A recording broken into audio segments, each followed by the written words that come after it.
guys, it's Borders Dude here. I'm back with another third-party Transformers video. Today I'm taking a look at this X-transbots Deathwish, aka MP styled Deadend. Let's take a look at the box art first of all, which you can see here. Absolutely lovely.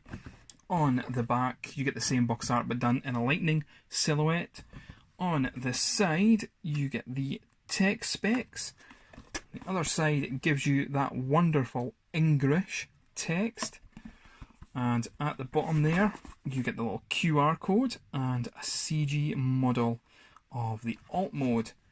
What you do get in the box is Deathwish, of course. You also get his tech specs as well as the instructions, which have the same art style as the box. And the last thing you do get is in this little baggie here, and they are the wing mirrors for the alt mode, which you see I haven't put in because I tend to have a habit of breaking those little things. Let's take a look at Deathwish's alt mode. So let's first of all look at this wonderful, wonderful paint job they've done. That nice burgundy red on it. The black, almost transparent windows are fantastic, if fingerprint magnets. You can see it's more sort of transparent here, maybe not so in the camera as opposed to at the front, but it's very nicely done. The wheels decked out in a silver colour. The wheels themselves are rubber. You've got the little fake badge at the front. Two little, I guess they're supposed to be lights there at the front. I thought it was paint chips originally, and you've got the tail lights done nicely at the back there. You will notice that, just taking a look at the alt mode, it is incredibly panelly, and that's a bit of a shame because for some parts of it I don't see why they needed to do it like that, but it's just the way the design came out. But it doesn't really take away from this wonderful looking G1 alt mode. It's pretty much spot on and pretty much does fit in with your masterpiece line. Let's bring in one of his Stunticon teammates. It is Wild Rider, my favourite one so far out the bunch. Let's see, he's got his gun in there, but you can take Deathwish's gun and it plugs in at the back there.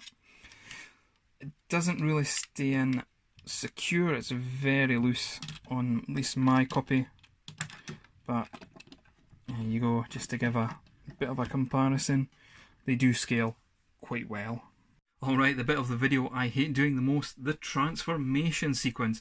Now you can see I've cheated a little bit by already starting the transformation, and the reason I've done that is because lifting up the hood of the car and getting these bits untabbed, so these bits here, can be a bit of a pain. You have to wedge them up slowly just to make sure you don't do any damage to them.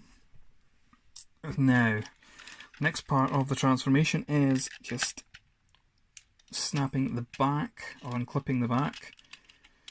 You're gonna then want to gently, very gently move these bits out,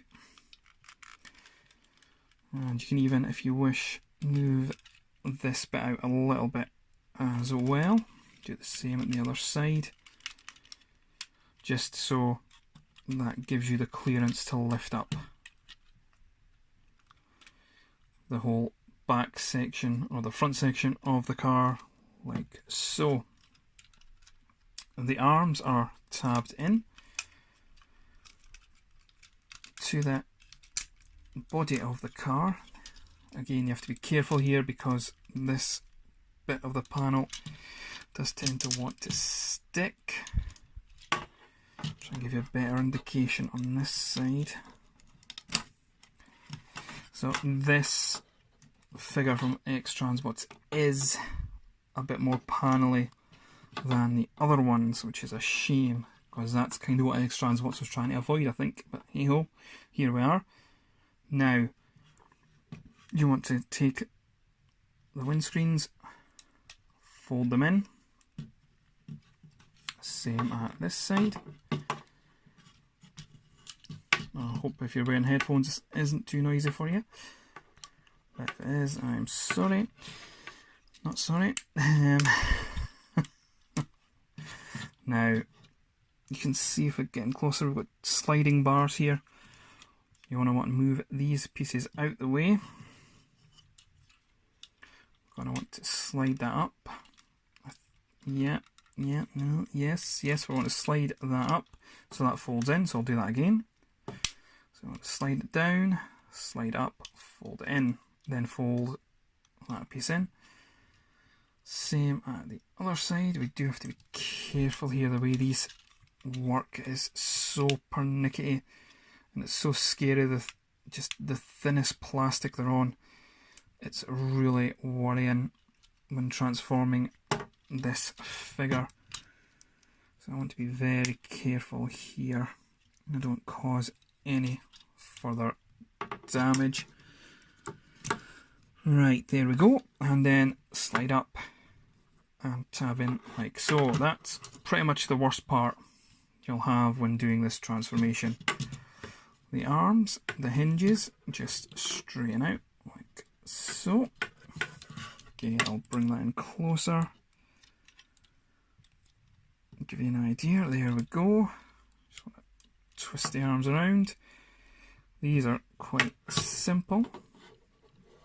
This bit will go over and under and click in. Right, twist the head round. There we are. Now we can go to the backpack, make sure that slides back up and twist here like so. Leave that there for a minute. Now the legs, we want to turn them around. A lovely squeaky joint. Split them apart. Again, I did say, you know, previously the arms were, or the front of the transformation was a bit fiddly, but so is this bit here. We want to get this bit to flip down. Now, the easiest way I've seen to do that is just pull on the wheel a little bit and just get your thumb here and flick it up. Try and get a better clear shot on this end. So just stretch it. Stretch by the wheel. Sorry, the table's really playing the wobbly today, and need to get the thumb. There we go, like that. So you want them sticking out there. Focus, camera. That's about as much focus as I'm going to get. And then take one leg first. Just unfold that. Be very, very gentle and just trying to unbend it like so. Same with this side. Very, very gentle like that. Okay, with the wheel, foot down first like so. Then the wheel will flip under. Make sure you pull this panel up. Then you've got a little tab placement there. Clips in. And there we have one foot. Let's do that again. Lift this panel up like so. Remove the foot here. The wheel will then flip under. You've got a panel to fold out to cover the gap. Make sure this piece is folded flat down. Little tab, we'll bring that in. See it there. So get to the back. This will fold here. Make sure you lift this panel up. This is again another tricky part. This has to slide into two slots in the back there and there. I'll have to do this bit of camera, and the head joint slides into the gap as well. The head on my figure tends to pop off. I don't know if it's just mine or if other people have had this issue. This bit takes a little bit of time to get going. Once it's in place, you'll see there, tabbed in, and the head clips in there as well. The head, sort of neck joint I should say, can't really see, does slide in there. And lastly, the hood just clips in. And there we do have Deadend, or Deathwish, transformed. Let's get a look at his robot mode now. Let's first of all take a look at the articulation. His head is on a ball joint which can do a full 360. Your arm joint is also on a ball joint which is full 360. You have in and out movement on the arm. You get a bicep cut. You get a double jointed bend at the elbow. You get a rather squeaky waist swivel. You get a thigh cut. You get a bend at the knee, which is compromised because of the spoiler at the back. Your foot is on a rocker.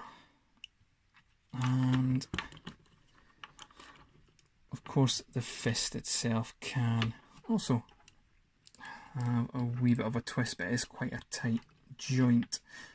That covers the majority of the articulation on Deathwish, but let's take a look at some more detail on the figure himself. He's definitely Sunbow G1 accurate. They really have nailed the look and feel of these characters, which I think is tremendous. Again, he has that lovely looking off-white on his chest. That head sculpt with that lovely metallic purple is brilliant, and the metallic orange as well just gives it a nice premium feel. And it's been used again in places like the hands as well. And the silhouette there is fantastic. You can barely see any kibble at all. They've done a really good job in this robot mode. Let's bring in another one of his X-transbots partners, Crack Up, or Generation 1 Breakdown. My final thoughts on X-transbots Deadend, or Deathwish to give him his X-transbots name. So I'll do the positives first. First of all, that design is brilliant. Generation 1 Sunbow animation accurate. It's brilliant. The paint is fantastic where it's been applied. That lovely burgundy red, the purple metallic on his face, on his visor, his aviator shades, and the orange / gold used on his mouthpiece is brilliant. There's a lot of articulation in there. A little bit of it's hindered, of course, but again, you're just getting as much articulation as you did with, say, Crack Up there and Wild Rider. There's a few negative points that I do have to bring up, and the transformation is one of them. It's just not as intuitive as the other two guys that they've released. Bits of plastic on him feel a bit flimsy, and when you're transforming him, you have to kind of move panels out the way. You're scared they're going to break, so the transformation just isn't enjoyable. And the QC on Deadend isn't as good as it has been with Crack Up and their version of Wild Rider there. And it's such a shame. I mean, you can just sort of take a look at it. The paint chippages here. You can see it there, and especially round the back here. It's very disappointing because at this stage really shouldn't be happening with X-transbots if they want to compete with the bigger other third-party companies. That was my look at X-transbots Deathwish.